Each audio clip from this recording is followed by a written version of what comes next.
For a great cup of joe, there's one thing you should know. Your morning brew can also be playful. Buff Boy Brewing guys make the temperature rise. And you surely feel naughty when you swallow our coffee. If you want some real heat, give your mouth a fine treat. You will want some more, rest assured. Buff Boy Brewing, you can't get enough of. It's time for The Scribble, your weekly fix of celebrity chats, bizarre stories in the news, and basic random chatter with best-selling author and syndicated radio host Jeremy Bradley. Make sure your seat is in the upright and locked position and your barf bag is securely in place. Here's Jeremy Bradley. Thank you very much, Larson. Jeremy Bradley here, the king of content, as I called myself last week. Actually, I don't know that I did. So let me erase that. And what's worse, let me fill you in on a secret here, okay? We just taped that show not even 5 minutes ago because I was going on this rant and they said, all right, well, we'll just pick it up, again in a day or two or whenever we're going to tape again. I said, I'm on a roll. Let me keep going. So the fact that I was on a roll 5 minutes ago and then I kind of stopped, I don't know. This is why I retired 3 years ago from our major broadcast that we were producing. Anyhow, I told you some really long stories last week about content creation and how I don't think that people plan well enough in advance on how things go. And you'll see that by people just fizzle out. And the one thing that you need to remember, let me just tell all of the influencers, and I always say that in such a derogatory way because or condescending, derogatory, condescending, whatever word you want to use for it. Because at the end of the day, it's a job, right? You might go and say that it's your life, your lifestyle, whatever. If you're doing it to make money, it's a job. And think about the reality of anybody else who's working at a job. Chances are, for the most part, especially that generation, the younger folks, you wouldn't be staying at the same job for the rest of your life anyway. So you might think that you're an influencer now. What's your plan after that? Truly, you might have millions of followers now, but here's the thing. When it comes to content, eventually you have to keep upping your game or else they're going to get sick of you, right?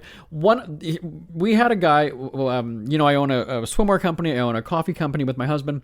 The swimwear company, we had people who would apply for jobs as a model or whatever. A couple of them did porn, and I was like, all right, I'm not discriminating, whatever, that's fine. But even they were, this is before the time of like OnlyFans and crap like that, when it was actually a job in porn. So they started to branch off. This was around when like webcam modeling was kind of a thing, and each one of them, we had, I think, four that I remember. We probably had more, but four that I ended up having like really interesting conversations with. But each of them said, when I went out to do it on my own, so again, this is that webcamming thing before OnlyFans, your audience is always wanting it taken to the next level. Think about any of the TV shows that you've watched, any of those sitcoms from back in the day. Eventually you run out of storylines, right? It's just impossible to keep going. I guess with the exception of, something like Law and Order where they're always, but in the grand scheme of things, they are repeating certain elements, after all these years. It's no different than a soap opera, right? There's always going to be some sort of a cheating scandal or whatever. It's the same thing, just different characters, right? So when it's just you, and it's just you on camera, and it's just you doing, whether it's stuff by yourself or having sex with somebody, whatever it is, the audience is only going to put up with that for so long before they're just like, I'll just move on. Because there isn't audience loyalty anymore. That's the difference. A podcaster is a dime a dozen. Let's be honest.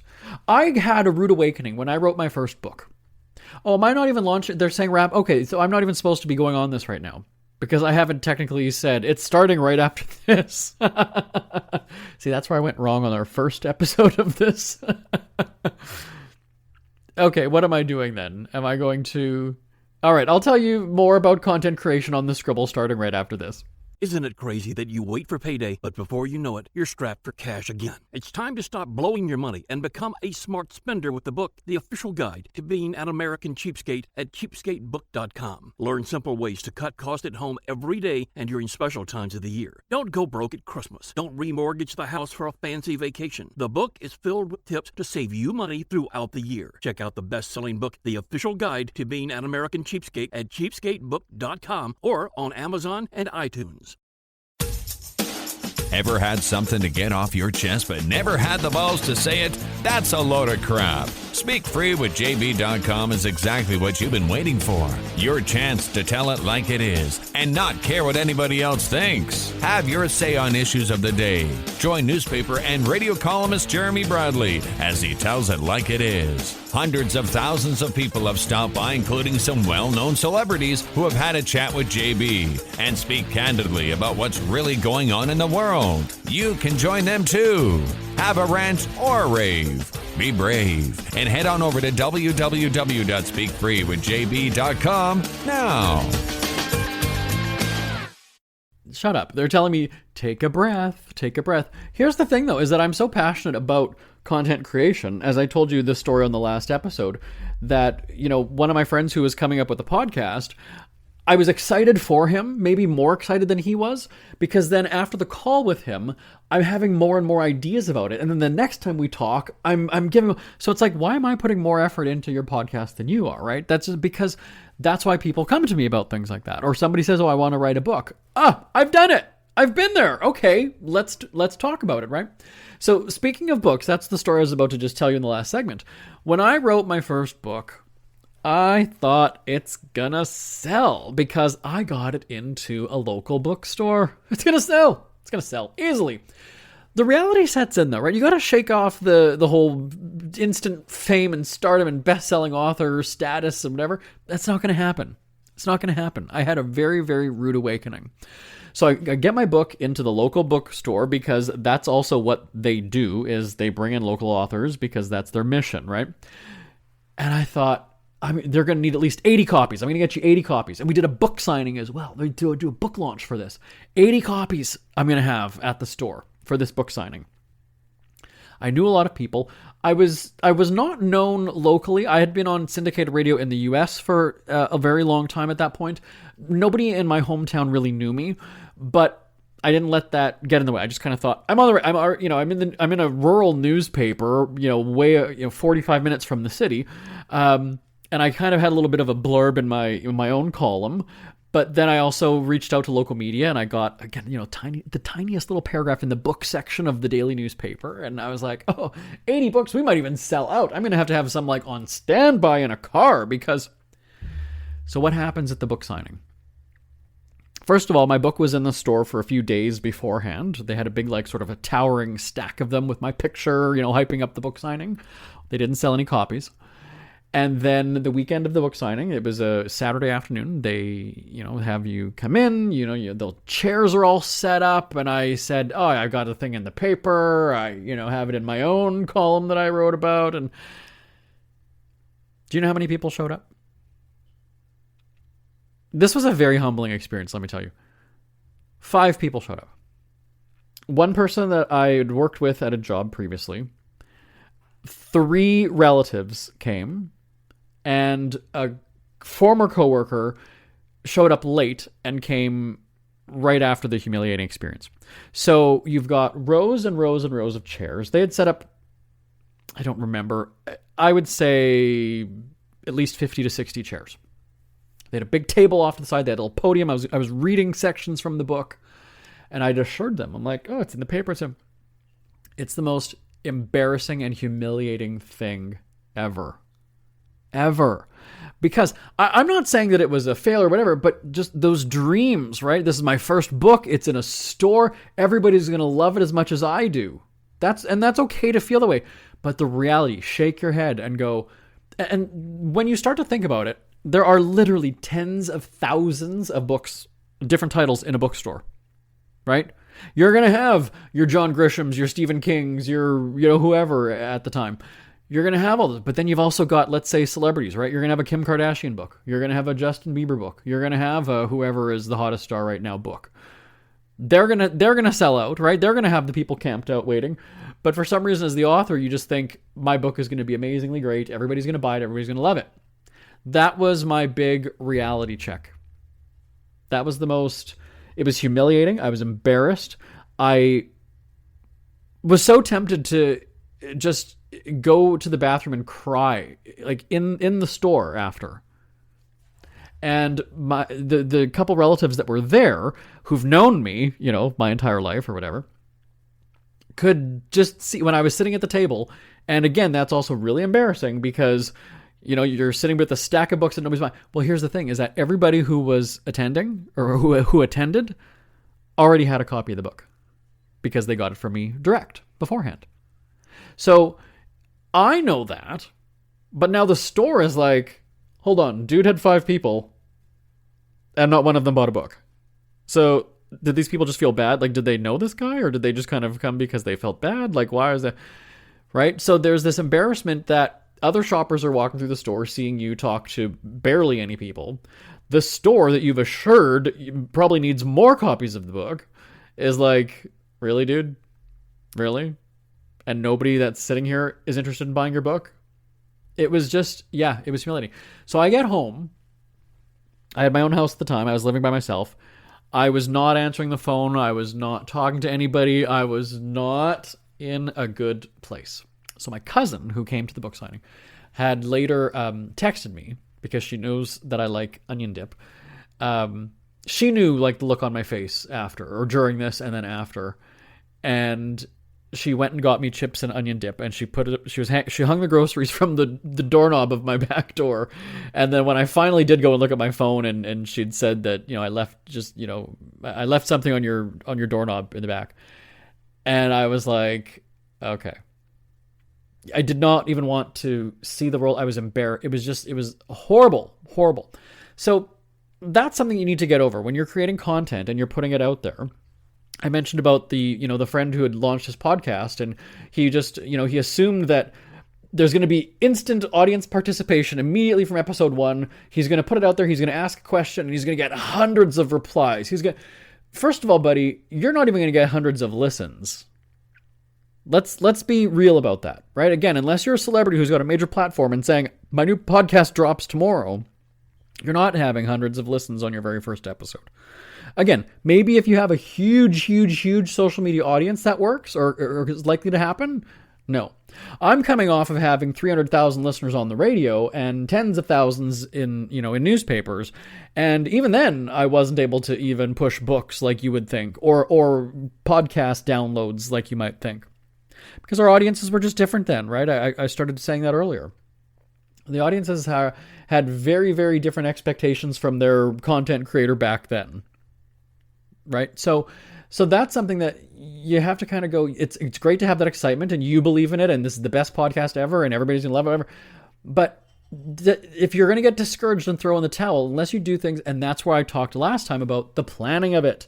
Map it all out. Figure out what you're talking about in those first 4 episodes, 5 episodes, 6 episodes. If you're writing a book, map it out. And really, too, if you're actually looking for a book deal and you're wanting to get, a literary agent or a publishing deal or whatever it is, they even want to know, what are the 10 chapters? Give me the first 10 chapters. Give us the first 40 pages. They want to know that you've mapped it out and you figured it out. John Cleese did an interview back in the day, and he talked about when he was, whether it was Monty Python or Fawlty Towers, whatever it was, he said, map it out beginning, middle, and end, because if you just go from the beginning and you just start writing, you're not going to get to the end that you think that you're not going to be happy with the ending because you just started to write and the story just sort of comes as you write. That's fine for finishing the process, but the likelihood of you being happy with the ending is probably not going to work. And that's why you need to map out the story.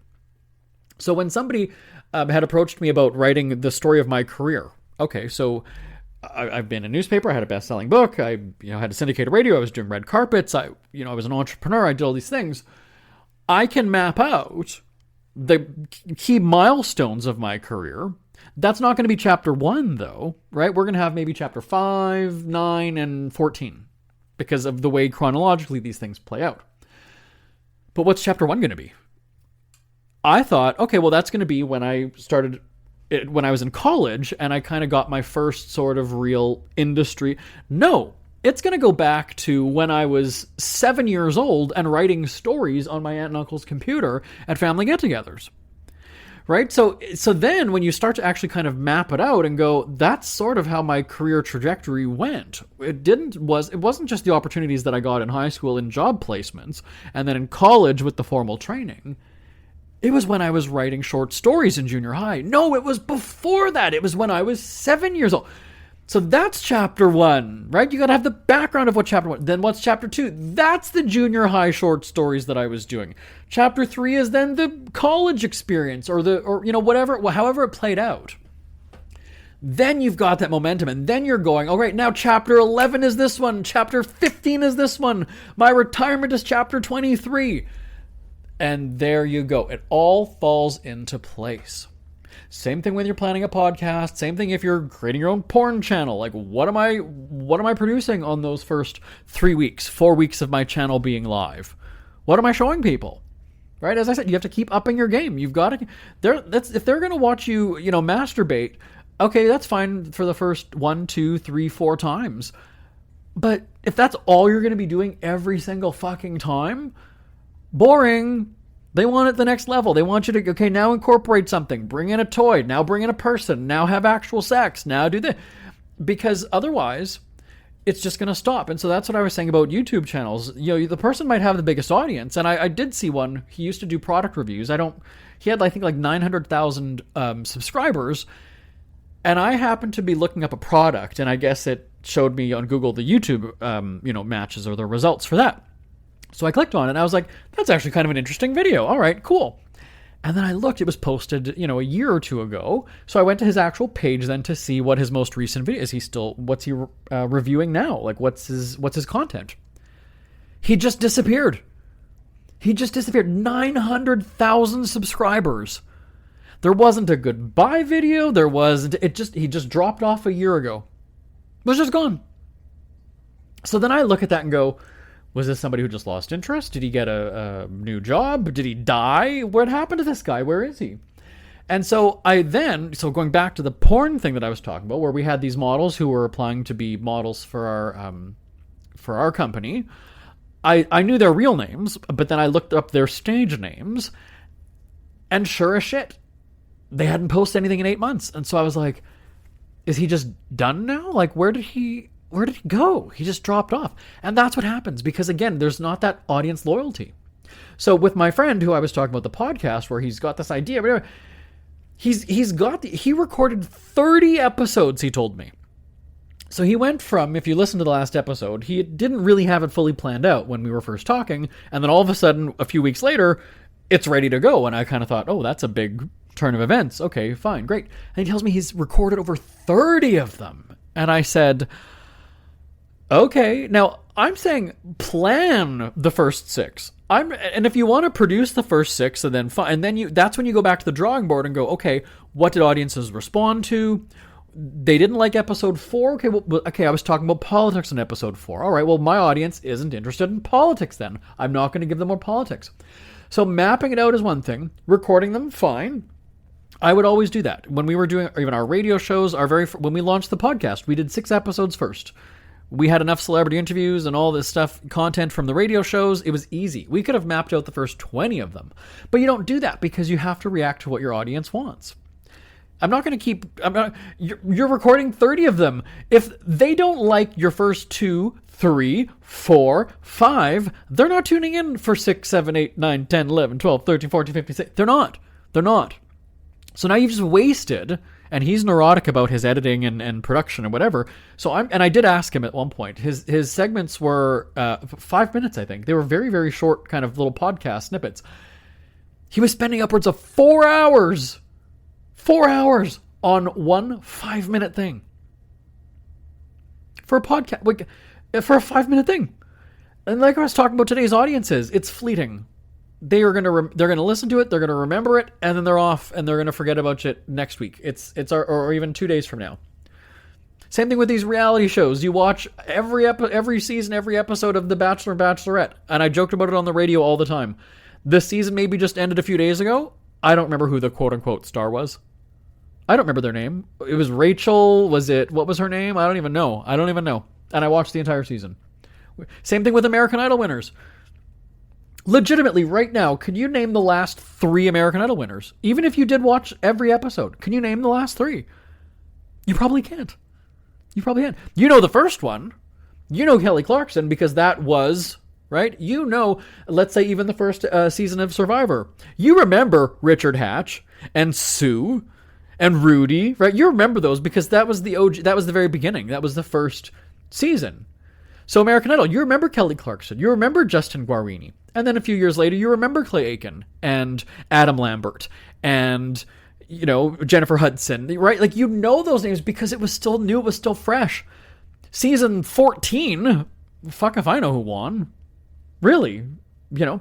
So producing 30 episodes before you've launched, wow. Now, if you're doing this as a hobby because you're just interested in running a podcast and it's not to make money, it's not to generate fame, it's just something to do, okay, great. But then don't be disappointed that nobody's listening and, right? And then what are you doing to promote it? So when I jokingly said to Bonnie, our executive producer, I can do any job at our company because I have already. I was producing our radio shows by myself in my parents' basement. I was contacting radio stations. I was contacting advertisers. I was reaching out to publicists for celebrity interviews. I was talking to marketers to get prize giveaways. I was working with record labels to get new music. I did everything from beginning to end. Same thing with book publishing. I reached out to Walmart, to Costco, to all these companies. I did everything. I arranged the book signings. I handled the printing of it. I reached out to the, you know, distributors and all this other. I did it. So there is not one aspect of this. I sold advertising for. Thank you. They just told me in my ear. You sold the advertising for the radio shows. You did all these. Did I say that though? I thought I said that. So I am not above or below doing any of the jobs in the production line of our programming, of our content, of what we produce. Because I've done it. Well, maybe I'm above it now because I have staff. I've got money to pay people to do it. What I mean is, there's not a job in this company that somebody could ask me, you know, that I wouldn't say, well, I don't know how to do that. Sure, accounting or whatever, okay, fine. But I'm talking about actual content creation. I'm talking about, you know, doing our thing. The meat and potatoes of it, the logistics of producing our shit, I've had to do all of it. I've done every element of it. I did it all before I had a staff. So back to the producing 30 episodes of a podcast before you've even released it. Yikes. When he told me that, I just thought, wow, you don't know if it's going to sink. Think about it this way. That's like writing 10 books, not even knowing if anybody's going to like the characters or what you do. Producing 4 seasons of a television show. TV shows don't even get 4 seasons nowadays. So you've done 30. Okay, have at her. All I said was plan the first 6. I didn't say plan the next year or record the next year of them. You know, when we launched our app for our coffee company, again, admittedly, our West Hollywood guys are coffee lovers. Some of them have a marketing background. Some of them have, you know, whatever different. They've got different life experiences and different professional experiences and education and talents.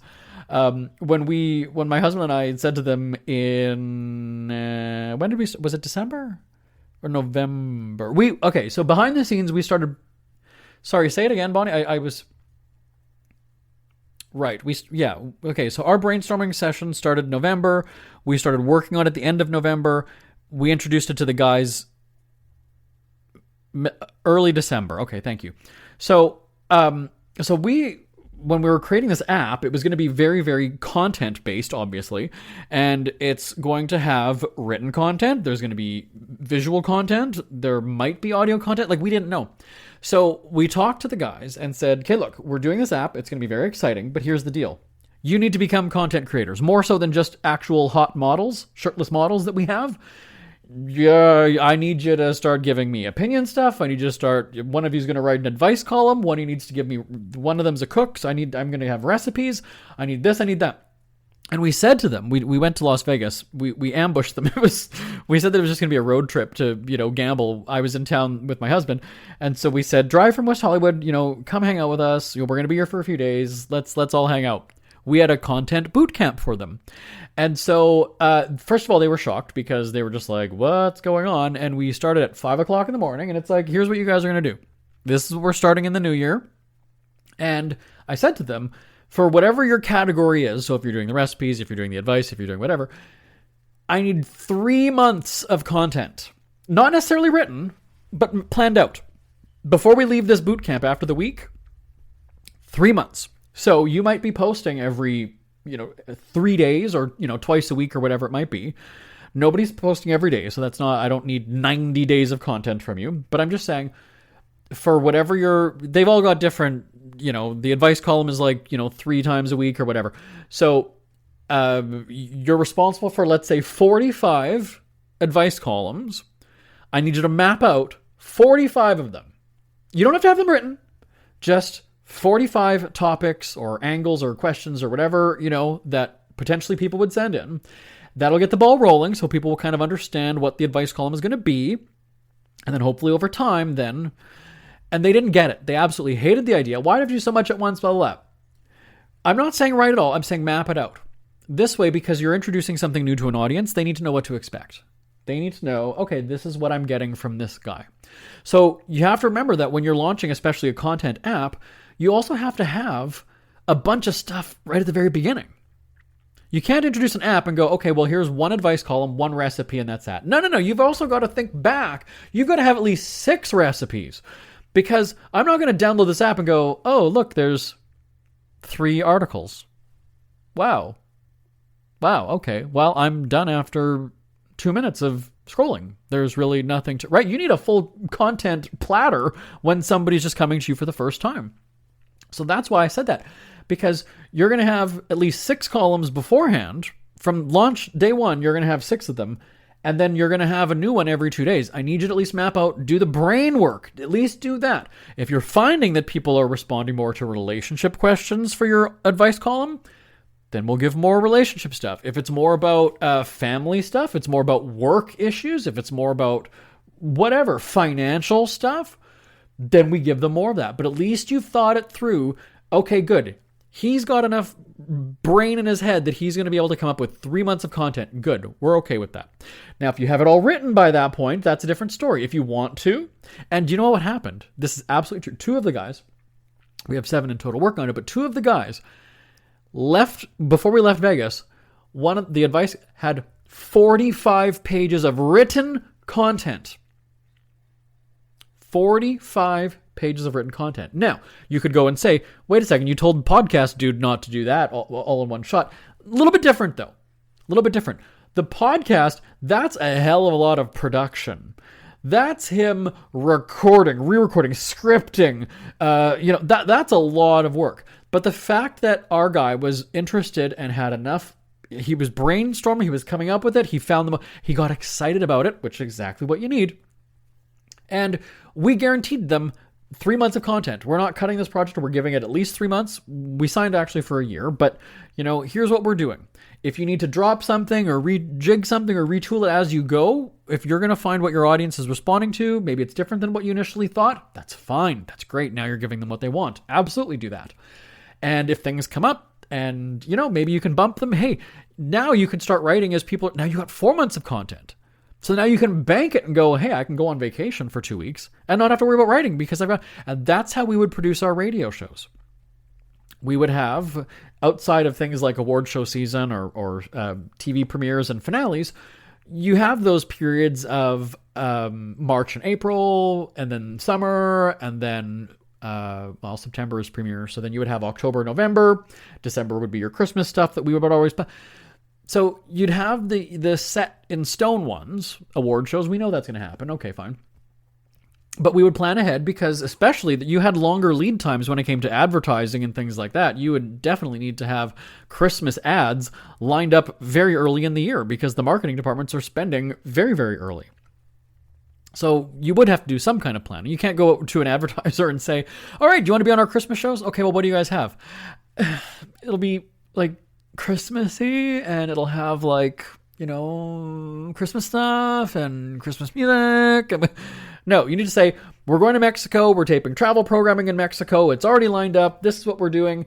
And it's 8 months out, but this is what we're doing. We didn't have it already taped. We only actually taped Christmas in August once in Mexico because we were already there taping stuff for my birthday. And I thought, let's just get 2 of them out of here. We can, but anyway, so with our coffee app and the new lifestyle stuff that they're producing, that was something that I said to them. And it's funny because, like I said, there was that resistance or that hesitation, like, why so much all at the beginning? But you're going to find once you get that momentum and you're in that groove of coming up with stuff. And sure as shit, one of the guys stayed up until, I think it was like 4 o'clock in the morning writing because he was just so into it. And then he's coming up with other ideas. And then he's trying to help the other guys do it. And I thought, this is awesome. When somebody has that love of content like I do, I love that. That's why I was talking in the last episode about the podcast friend, or I was saying it this time, where I hang up the phone from him and I'm coming up with ideas and I'm working on, he could do this. I'll talk to him again tomorrow. And I've got that excitement for his project. I have no interest in being part of it. I don't want a cut of any income that he gets from it. That's not it at all. I'm just like, this is really cool. And it disappoints me, as I've said, I think, 6 months ago, 8 months ago on this show, it's like, if you're not going to take my advice, or you're not going to, I'm not saying do as I say, because it's your show, you're going to do what the fuck you want with it.